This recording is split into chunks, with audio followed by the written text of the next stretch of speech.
నమస్తే సార్, మాది సత్తెనపల్లి మండలం గుడిపూడి గ్రామం అండి. రైతు 2 ఎకరాల పొలం వేశాను. నేను ఎన్నో కొత్త రకాలు వచ్చిన సీడ్స్ తిరిగాం, ఫీల్డ్ తిరిగాం, చాలా విత్తనాలు చూసాం. కానీ ఇలాంటి లక్ష్మీ 54 డూఫ్లోరా వారి ఈ విత్తనం కొత్తగా ఇంత పైరు కానీ కింద నుంచి పైదాకా ఒకే విత్తనం, కాయ ఒకే సైజు. దాదాపు నా అంచనా ఏంటంటే 40 క్వింటాలు అవుతుంది. తక్కువ గ్యారెంటీగా అవుతుంది 40 క్వింటాలు. కానీ గుడిపూడి నుంచి పడదరం తెలుపు నల్లి ప్రభావం అన్ని తోటల ప్రభావం ఉంది సార్. కానీ ఈ తోటకి ఈ విత్తనానికి ఇంతవరకు నల్లి ప్రభావం కూడా లేదు. గ్యారెంటీగా నల్లి ప్రభావం తట్టుకునే విత్తనం నెంబర్ 1 విత్తనం ఇది. కానీ ఇంత మాత్రం 5 అడుగులు పెరిగిన తోట అయితే మన పల్నాడు జిల్లాలో నేను చూడాం. అన్ని ఫీల్డ్ అన్ని ఏరియాలు తిరిగాం. ఈ లక్ష్మీ 54 హైబ్రిడ్ మిరప అనేది ప్రతి ఒక్క రైతు నమ్మకంగా చేస్తే వాళ్ళ జీవితం బంగారు బాట అవుతుందని నేను భావిస్తున్నాను సార్.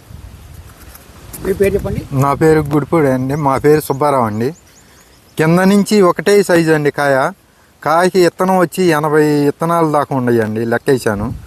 5.5 తోట పెరిగిద్దండి. 40 క్వింటాలు గ్యారెంటీగా అయిద్దండి. నల్లి ప్రమాదం తట్టుకుంటుందండి. బాగుందండి. అసలు అన్నిటిలో కల్లా ఇది మెరుగండి. ఎన్నో సార్లకు పోయాం కానీ ఇంత తోట ఇదే స్వత్తం. వేసుకోవచ్చండి, బ్రహ్మాండంగా వేసుకోవచ్చండి. నేను ఒక రైతుని.